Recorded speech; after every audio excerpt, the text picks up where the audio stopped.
and gentlemen, and welcome to the Nobody Asked Me Guys show. Guys, listen, you know how we roll. We don't waste your time with cookie cutter questions and a lot of negative information. And, people like to, for some reason, talk about gossip and all that kind of foolishness. We don't have time for that.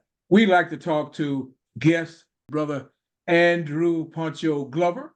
Now, as you guys know, so the next NFL player with the Raiders, with the Vikings, and with the Saints. We're going to let this thing rock and roll tonight. Brother Glover, it's so great to have you here at the Nobody Asked Me Guys show, my brother. How are you this evening? I am very well. Thank you. Thank you for having me. It's been a long time coming. Been looking forward to it. Well, listen, the pleasure is definitely all ours. Anytime we can get a G-man in the house, just having the privilege to talk to a G-man. And, I know how you guys transpired. I was watching some of your highlights as you were talking about Coach Rob and that bill and that kind of thing. So listen, I just want to say again, it's a pleasure having you here. Now listen, we know, and my audience know because I've been prepping them about your book called A G-Man for All Seasons. And what I didn't prep them about is that you are going to be the first guy that I know of as well that have been a champion in 3 sports. So I'm sure that you're going to share that with us as you talk about your book, as you talk about your plight in life, because the book is quite exciting. Definitely appreciate being here, and I appreciate the audience being interested in my story. My name is Andrew Poncho Glover, and I am a 10-year veteran of the National Football League. 6 years with the Raiders, 3 years with the Vikings, and finally I went home and finished with the New Orleans Saints.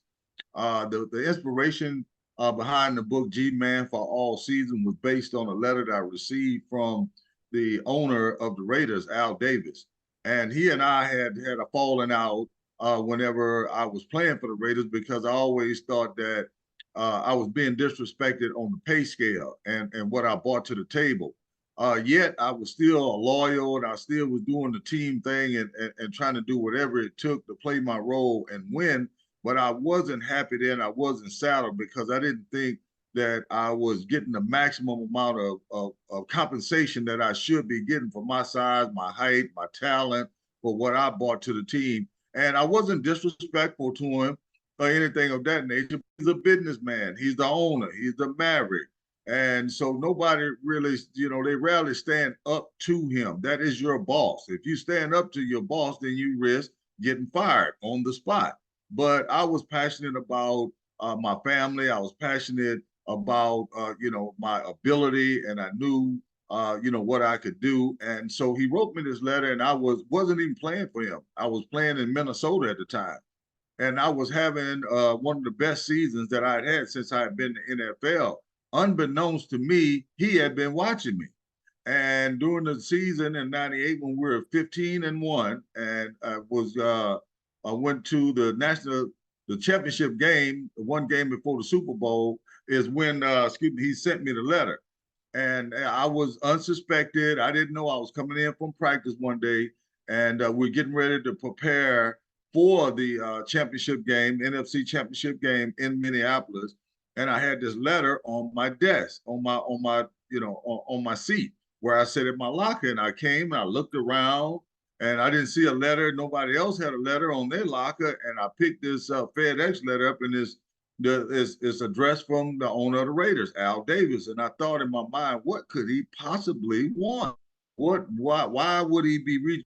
One, I didn't know he was watching. And now that I know he's watching me, he wrote me this handwritten letter, hand signed on his stationery, and was telling me about what I meant to his organization and how I was loyal and my fortitude and of being the player that he thought I could be. However, it just was not with the Raiders. It was with the Vikings. He saw that on afar, where I had developed into the athlete that he originally thought I could be. However, it hadn't got an opportunity to materialize in California and on his team. So that was the one of the inspirations to the letter. The other inspiration was my wife that I met in 1988 and really set me on a straight and narrow path and really got me focused about what I really could accomplish and believed in me. My background was low socioeconomic status, single parent household. I came hard by. I played 3 sports in high school. I never played Little League. The first time I played organized sports was in the 8th grade. And when I got ninth grade, I started playing football, basketball, and running track and field for the next 4 years. And over that time, my skill set really, caught up to my body, and I started picking up weight, and I got, to be a formidable opponent. And Grambling saw that. However, being a student athlete, I lacked my grades at the time were subpar because I didn't know coming from where I came from that I would even have an opportunity to go to college because my parents couldn't afford it. So I got my act together. Grambling, I was a Prop 48, but Grambling still took a chance on me because they had talent already and they could afford to wait for me. And they just wanted to give me an opportunity because had been such a successful athlete in all 3 of the sports that I played. And they offered me a scholarship. I accepted. When I got to Grambling, I set out the first year, and that's where I got an opportunity to watch the older guys, watch how they moved, how Eddie Robinson conducted his business, took care of my business in the classroom. And the following year, I went out for the football team. But during that process, I was so anxious in getting somewhere. I used to play intramural basketball. And so the student body used to come to the intramural basketball game, and we had as many people come to the intramural as they were the real basketball game. So the basketball coach heard about that and came out and saw me playing and saw our team playing, where we had a lot of really talented guys that could play 2 sports.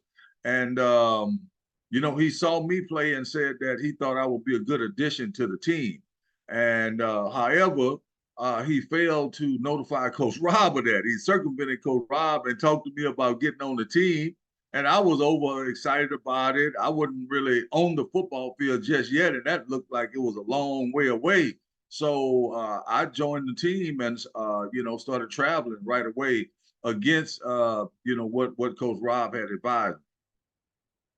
So I end up playing basketball. I was getting more time on the basketball team before I was even playing football, and I was on football scholarship.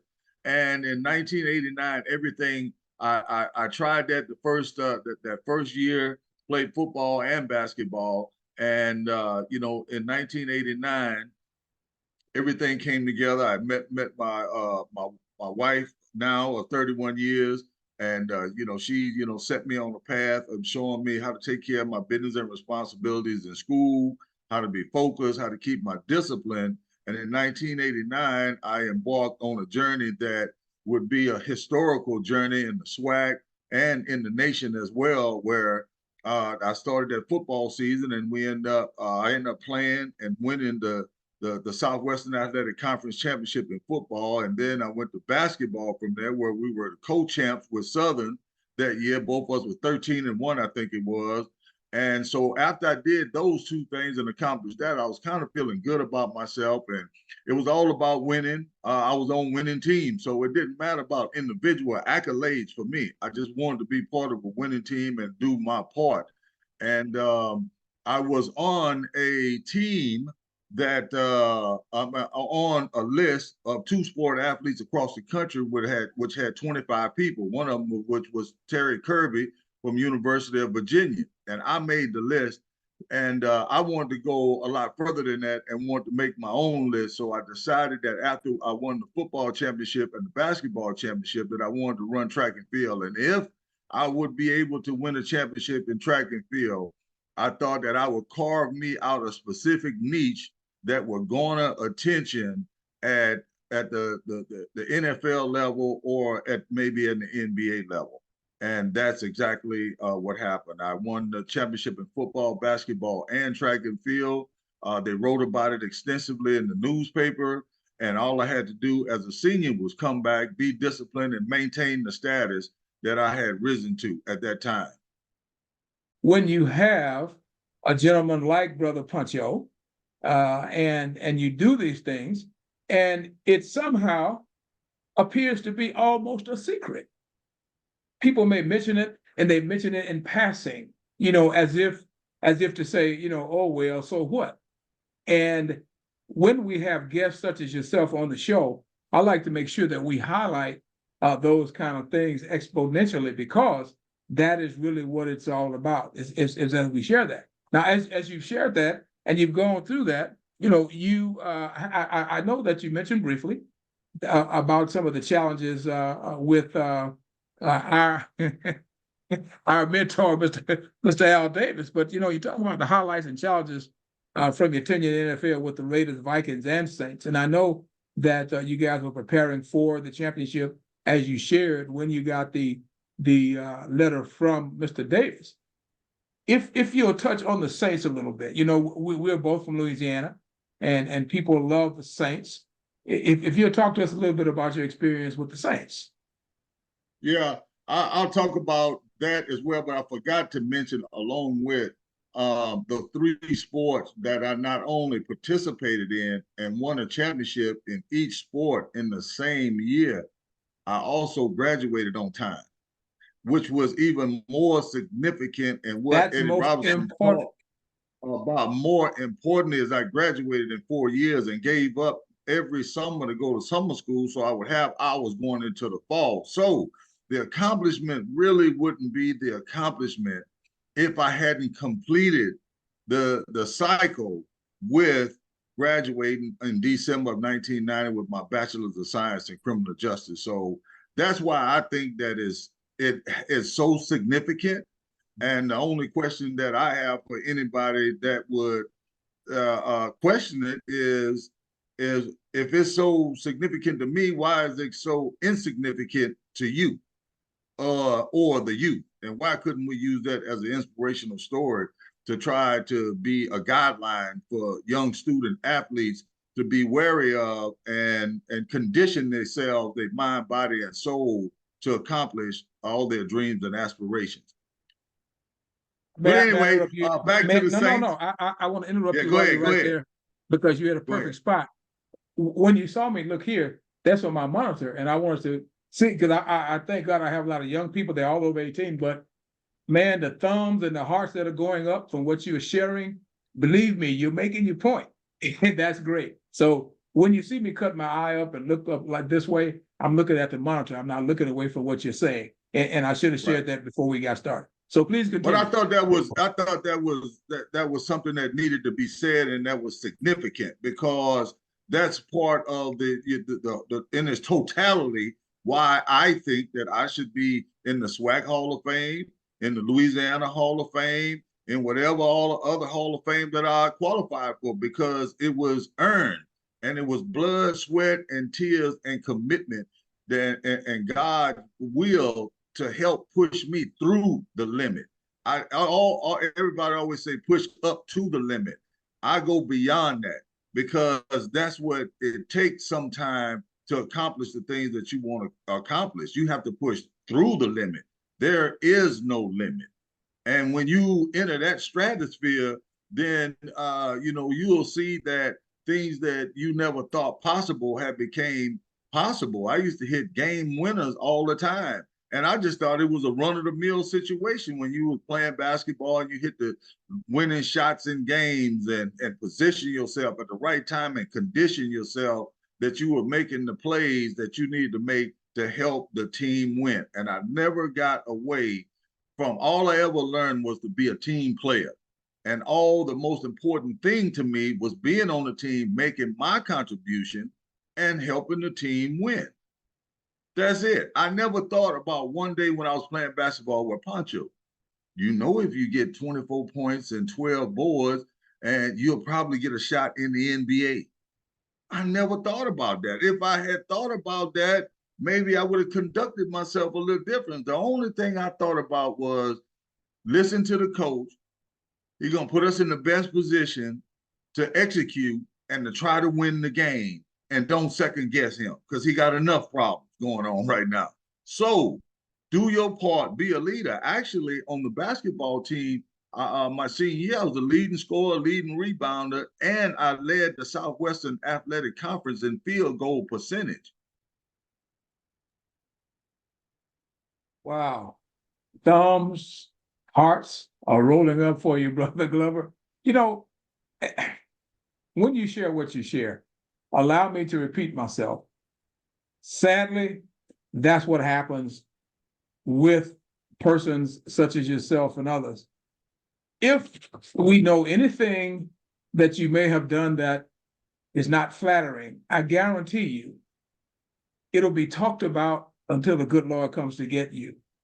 But the accomplishments that you make and have made and that you're continuing to make and the steps that you're making somehow seems to escape us. And that's what bothered me the most about all of these, and I do say so-called many times, all of these so-called sportscasters and, you know, people like Stephen A. Smith and all these guys, is everybody have so much to say negative, and if they do something positive, they touch on it just briefly and try to hurry past that. So what you're doing, sir, is phenomenal.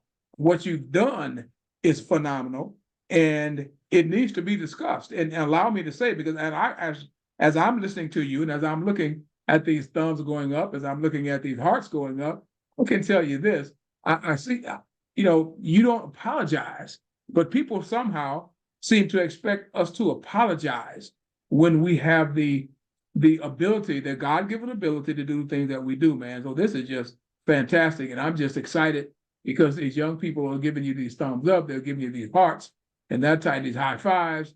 And that's where we're going. Now, you know, as you talk about that, I know that you work with the Glover House, and we talk about the mission and impact of the Glover House and emphasizing the importance of membership and community engagement.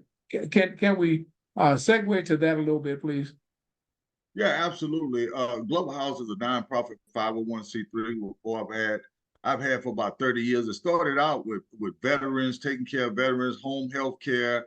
We had a farm, and people who wanted to live their last days out in peace and serenity could come to that location. We would feed them, house them, make sure they took their medication. We had horses there, chickens, and all kind of stuff. It started out with my mother-in-law, and it was her dream. So I assisted her, and during that time, I learned to be more humble. I learned to be more selfless, and you know, because I was working with older people, and everything was going slower. It wouldn't go as fast as as I wanted to go. And so we've pivoted in the different area now, working with kids. As a matter of fact, I just got back off the road today from Louisiana, where I spoke at Laurie with the Young Men of Character, where we go around to schools in Ascension Parish, where I'm from.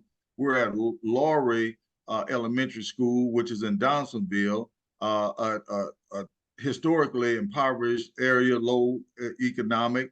And then I came back on the east side and went to a charter school, and we spoke to some kids. But I've been part of that at the beginning of the year. We really pick that back up and make sure that I go and spend time with the kids, because the kids are our future.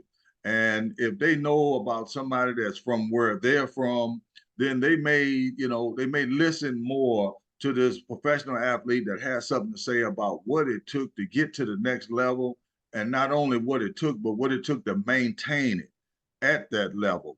And so now I also donated like 7 prom dresses. We got proms coming up, and my daughter is a model and an actress, and she was in school. She does a lot of NIL stuff right now. So she don't wear a lot of repeat clothes. They don't, the young generation now, once they wear it one time and take pictures, they can't wear that again. So my wife and I donated about 7 prom dresses, and we working on having a clothing pantry, a food pantry, and a school supplies pantry in my parish, to help elevate them and to help motivate them and get them to the position where they have something to fight with and something to fight for.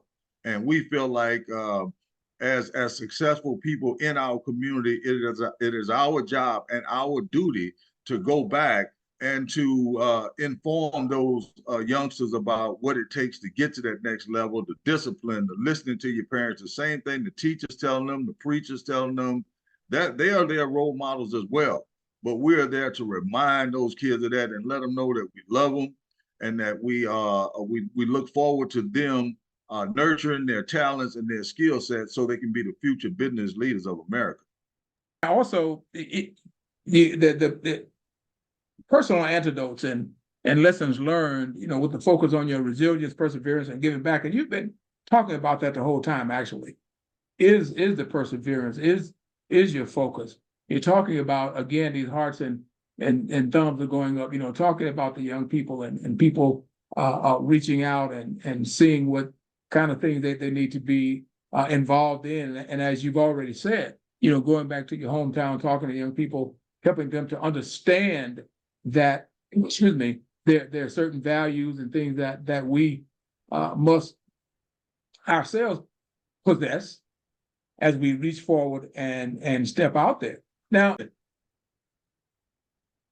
when we talk about and athletes, and when we talk about human beings, have you found it, Brother Glover, sometimes difficult to talk about life itself when you are in certain crowds and all they want to do is talk about the Raiders or talk about the Vikings or talk about the Saints, and instead of soaking up the knowledge of self and the positivity that you can share as a man, albeit you were very blessed to have been a high profile athlete, you were very blessed to have been a very successful athlete.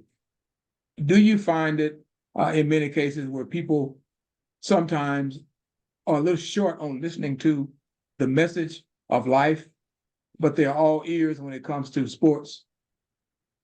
Yeah, in some cases, but I live the lifestyle. I just don't talk about it. So it's going to be circled all the way back to me thanking God, and I'm going to tell you somewhere down along the line about the hard work and dedication.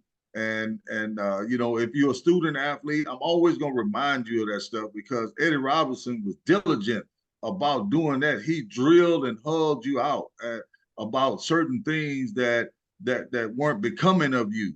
And so if you see that and don't say something, then you do that person a disservice. So I'm always in a teaching mode. I won't preach to you, but I will put you in a position and let you know that, look, this is what happened to me. You can make a decision whether you want to go down this road, whether you want to travel a road where you don't know what's going to happen. We know that this road that you decide to travel will have a specific success rate. If you're looking for success, if you're looking to better yourself, then you have to go by this outline. You can, and I went by this outline, but you have a choice. You can, or you don't have to. So, but I'm going to tell you the outline and I'm going to tell you specific about my specific experiences so you can compare those to the experiences that you've had. And somewhere down the line, I hope to meet you at your crossroads and help you to go down that straight and narrow. Say, look, I can make what most people don't know and understand. And I tell this to the kids.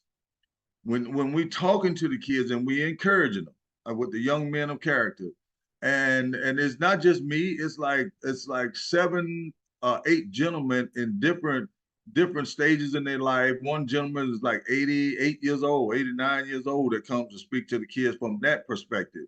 Guys who have been in the school system, guys who have been business owners.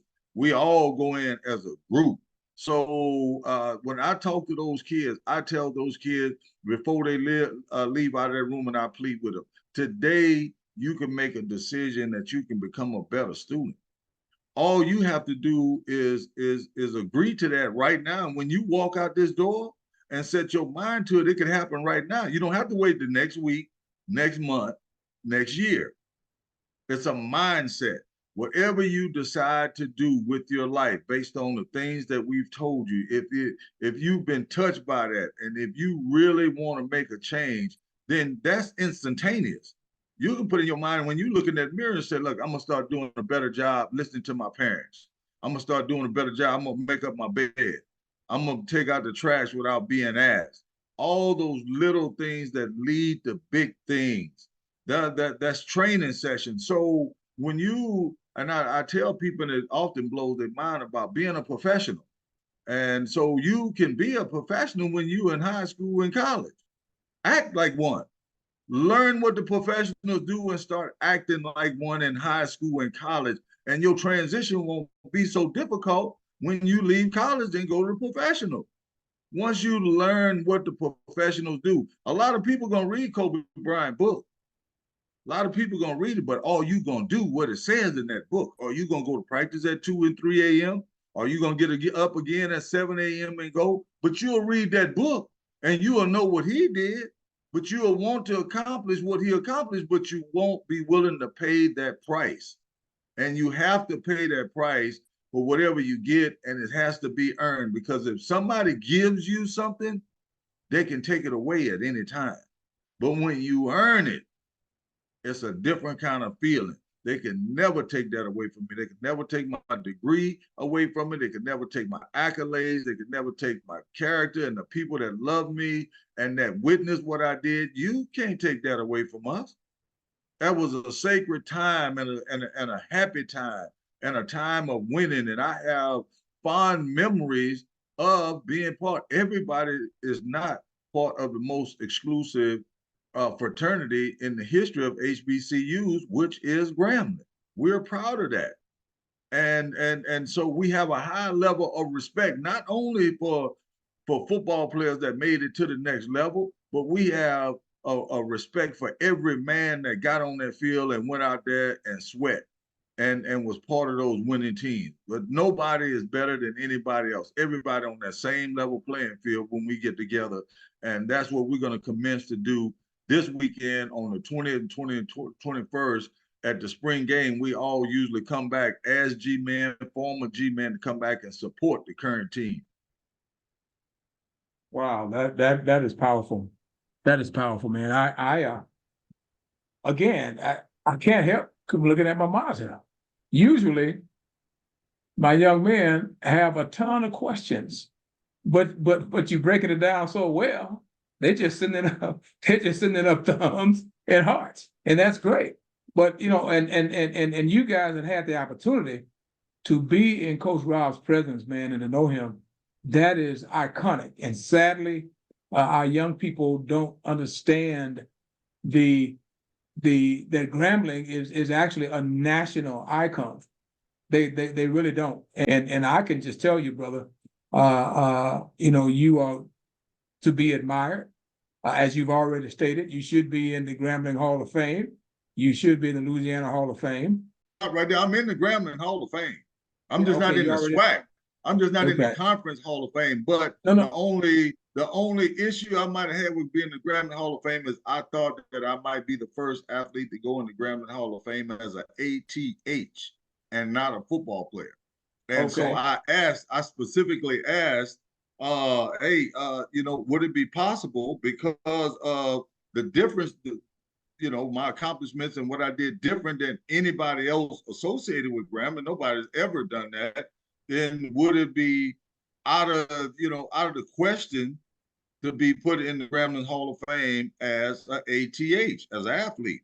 So that didn't happen. They put on my plaque that I was a football player, probably because I played 10 years in the NFL. And if you dig a little deeper, I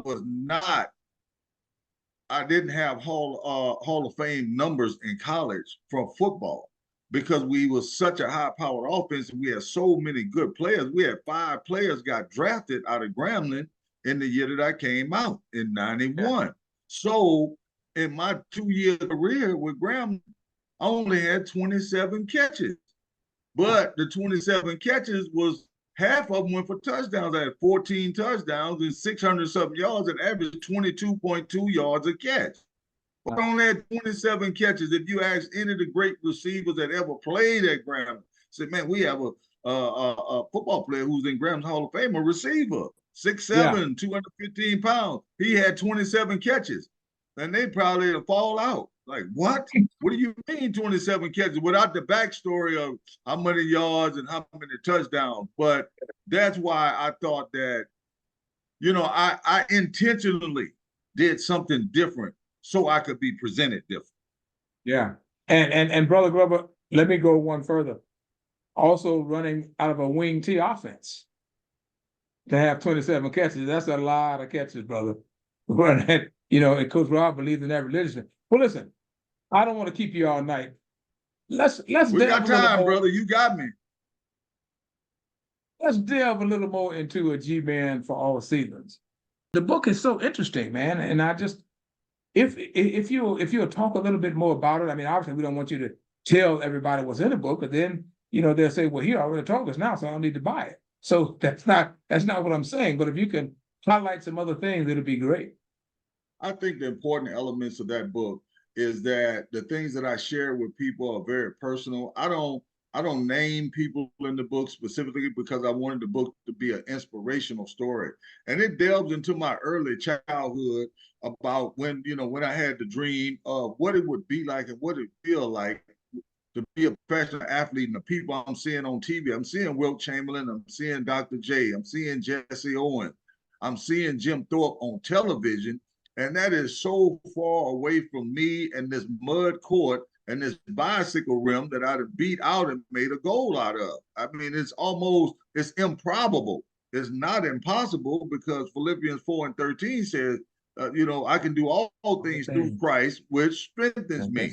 So Right. whatever you say out of your mouth could become a reality, but you have to work towards it as well. So I go back and I talk about my early childhood. I talk about the support system that I had in my community, the coaches, the teachers, my parents, all the people and older people, all the people that tried to steer me in the right direction, and how I had how I appreciated all of that with them, backing me and supporting me during that time as a developing person, as a developing young man, as a developing athlete. To grow up in this community was the best community for me because I found, when I look back now, we had minimal race relations.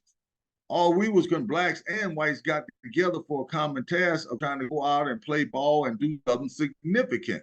We didn't worry about all the things that made us different. We were concerned about what made us more similar and more alike. And the things that we like to do were the play ball and to go out and try to win games and to celebrate after the game. So I go through some of my early childhood, thanking the community. Then I get into some of the challenges I faced when I went to college, some of the triumphs that I had when I was in college, and what happened on draft day, things like that. And actually, the day before the NFL draft, the day before I got drafted, I was playing in the Louisiana All-Star game for basketball, which I shouldn't have been doing. But I was taking a chance on, I was betting on me because I didn't know if I was going to get drafted. So it was going to either be football or basketball, or I had a briefcase with about 15 information from 15 law enforcement agencies from all across the country. So I had three options. Either if I don't get drafted in football, it's going to be basketball. If I don't get a shot in basketball, I got these 15 applications for law enforcement all across the country. I'm going to have to get a job. That's where I get to. I hope I don't have to never get there, but I got it if I need it. So at the job fair. So I had those three things in my pocket. And the day before the draft, I was playing in the Louisiana Basketball All-Star game with all the best basketball players in the state of Louisiana. And, I was participating. I started the game, and I ended up, I think I had 17 points and 8 rebounds. But in crunch time, the coach had me in the game, and the game was tied. We was going back and forth, and I was a leader on my team, and I would not allow that other team to come in and take nothing away from us. I had developed a skill set, my mental set was that whatever I had to do and however I had to position myself to win this game, so we can get the benefit of being the winner, that's what I was going to do. And the day before the draft started, I ended up hitting the winning bucket in the All-Star game. It was tied up, and we had 4 or 5 seconds left. The coach drew up a play, and the player came through, missed the shot. But when he missed the shot, I had already jumped in the air and had the ball in my hand. And I could have either slammed it or I could have laid it in. And I really didn't want, my thought process was, if I jam this, the referee could call a technical and we could have all kind of issues dealing with that. And so I'm going to do whatever I need to do to help us get out of here with this win. So when I grabbed the ball, I had it up over the rim and I just dropped it in the bucket to make sure it went in, and time ran off the clock. But I went into the draft having that in my pocket, in my hip pocket. So I didn't know which way I was going to go. Unbeknownst to me, 3 days later, in the 10th round, the 274 player taken, by the Los Angeles Raiders. I got the phone call, with my wife. I wanted to actually go fishing that day because I didn't want to go through the anxiety of sitting around the phone waiting. And my wife convinced me that that was the honorable thing to do, and the best thing to do is be there. If they call for you, you need to be there. And so I sat at my mentor's house in my hometown and got that call from Art Shell, and got an opportunity to talk to him on the phone. He was the first African American in modern day history to coach in the NFL. And what greater pleasure to have than to leave from Eddie Robinson and go to Art Shell, a man from a HBCU, and have an opportunity to perform for this gentleman. And I knew in my heart that he would give me a fair shake, because if he knew anything, he knew what it was to be a black man and to go out here and to work hard and to try to make something out of yourself. And I felt like he was going to have a certain compassion for me, as long as I was always on the right side of the law. I was always doing the right things. Then I could earn my way, and there would be some kind of level playing field. And I was just excited to have the opportunity to be drafted by the Los Angeles Raiders, because that was a hard team to get on. The year prior to the year, Bo Jackson was there, and so they may have only had 5 or 6 draft picks, and they may have only had 4 positions available on the team. And back then, we went from 90 people in camp to 47. And that was the hardest number to get down to, because all of these guys were supremely talented, and you had to be on top of your game and practice every day. It didn't come down to what you just did on Sundays. You had to show these people every single day why you belong. You had to make a play or do something positive. Anything negative, anything derogatory, and you had to do all of this while you were being subjected to stress tests, specifically putting you in a position where you weren't supposed to succeed, and some kind of way you do something positive and get a win out of it. And the more times you do something positive and get wins out of it, the more time they talk about you and think that you will be an asset to the team. So if you're an asset, you're on the winning team. If you're a liability, then you're subject to suspension. Brother, and again, whenever I hear things like that, Sherry, and I look at the young people, I can't see their faces, but it's just amazing, because they really, many of them, even though most of the guys are, it is, well, to back up, I do a lot of motivational things with the young brothers, trying to get them to get their heads together, and they show me respect. They'll come to my show, watch my show and stuff like that. And it's sad, and you know this because you've said it, how many of them can't see themselves across the track, if I may put it that way. Many of them cannot see themselves not playing on the muddy court. Many of them cannot see themselves not shooting baskets, even in modern times. If it's not a homemade basket, it's a basket on the court at a school or something like that, or just where the kids meet up. So to hear what you were sharing, brother, for them to hear that and to see them put those hearts up like they're putting up in the thumbs, it's certainly resonating. And that's what our boys need to hear. And you hit several key points that I hope they heard when you talk about the HBCUs, when you talk about Brother Shell, who was there when I was a free agent there for the short time I was there, understands as a black man what it's like for a black man and getting fair opportunity and things like that. So that's very critical and it's very important. You've given them all kind of messages, but if they were interested in contacting you or something of that nature, how might they be able to do that? Well, you can contact me at andrewponchoglover.com. And I'm on Facebook and Instagram at Andrew Poncho Glover. That's where I share a lot of my old highlights, and I make comments about how I felt when I look at this picture, because I figure, like, I call myself the content king, because I kept a lot of the stuff that a lot of newspaper articles, videos, community service, testimonials, I have it all. Everywhere my name showed up in doing something significant because I just felt like I was proud of that. That is something that I worked hard for, to get your name in the newspaper, to be the leading scorer, or for somebody to notice that you were going above and beyond the call of duty and they noticed that. That's a superlative. People want to be around people like that. They want them in their organization. They were hiring an athlete versus somebody else because they know that you've been subjected to a lot, but you still triumph over that. And if you are a part of a winning team, then everybody wants to be around a winner. They want to talk to a winner. They know winners talk positive. You want to be around positivity, and that's what I try to surround myself with. Even though it's a world of negativity, when you pick up your phone, when you watch the television, you just gotta, you gotta stay prayed up. You got to stay focused. You got to keep your circle small because jealousy is real, and people will try to take you down just because you having success. And so I don't worry about looking over my neighbor's fence. Worried about what his grass look like. I want to make sure that my own grass is cut and manicured and taken care of. So that's something that I can be proud of. And I'm proud of, to have the opportunity, to have my kids go to college. And my daughter is one of the top NIL students in the country. She had more NIL deals than anybody in the country this past year. And Wow.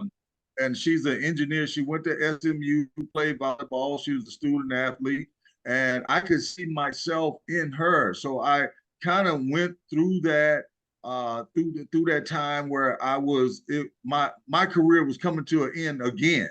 I was watching myself in her as she performed and went through and tried to navigate being in college and all the things that she had to go through. And she got her degree in engineering and data science, and she's getting a master's now.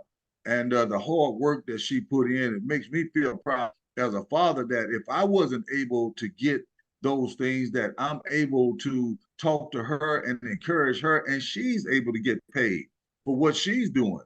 And we're in a position now where we're trying to be role models for other individuals who are trying to go to PWIs and have great success and trying to make their mark, not only as in sports, but as a student athlete, and then beyond that. Because all this, then the end all to this is, what do you do after your days of playing sports is over?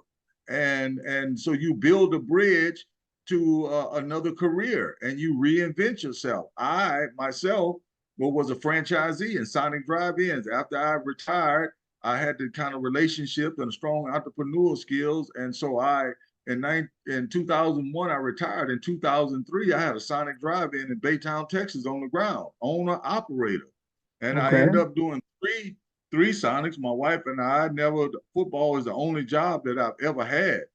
I've been 23 years as an entrepreneur, and so Okay. I'm a living example for all the young student athletes that's coming up. You can absolutely and positively learn something from my story, the book G-Man for All Seasons, touchdowns, dunks, and jumps. I did all of those, and I just thank God for giving me the opportunity and the talent and putting me in the situation where I could experience this. I experienced all those things. And so that's why I'm so animated about it. I'm elated and happy to have been the chosen one to do it, so I can come back and teach somebody else how to go about their business and achieve greatness. And brother, greatness you have achieved, and it's been wonderful. I was looking at my chat board, and I didn't see any questions in there. And I love to share with my guests is that when I don't see questions, and I'm being very honest, that means they're listening. And I've said this before, Wow. that it does my soul good, man. I tell young brothers all the time is that the things that we fought for, when you talk about the Eddie Robinsons and that kind of thing, and when we see the Andrew Poncho Glovers, it can only help to make you be proud to see that, because that's what and it is still a fight, but that's what the fight was all about, was that you young brothers as we stood on the shoulders of those that came before us, you guys continue to stand on the shoulders, and you continue to move things forward. And when you mention a brother being 88 years old and that kind of thing, man, it's you know the old African proverb, you know, when an older person dies, it means that it's like a library burning down. And we use the same concept, brother. Now I'm so happy to hear that and see the things that you're doing. So that's why I want to say publicly, because my attitude has always been, Brother Glover, people say a whole lot of stuff until they have to back it up. And I'm speaking in reference to people like myself and other people when they say, oh, well, if I can do anything to help promote that and move it forward, let me know. And they're just talking and grandstanding. So that's why I like to share with young brothers publicly is that, you know, anything I can do, man, you know, call me on it. And when I sit here and when I listen to you, believe me, this is your show, not mine. But it's men like me, yeah, we're proud because you are the kind of brother that we've been trying to produce, help to produce through all of the young brothers. And when you step up and when you persevere and when you do the things that you're doing and when you are growing other people, then it lets us know the work that we did was not in vain. So we have to give you your flowers. And that's why I want to give you your flowers publicly and in this video, when we send it out all over the country, so people can understand that, is that this is about the Andrew Poncho Glovers of the world, just as you're preparing other young men and you're preparing other young women. And when you talk about the things that your baby is doing, and I call all the kids that age babies, when you talk about the things your baby is doing and that kind of stuff, man, it's just phenomenal. It is, you know, and so you have our bouquet of flowers for all of the work that you're doing through some of those areas. So listen, it's been great, my brother, and we're going to be hopefully talking with you again. I certainly appreciate you having me on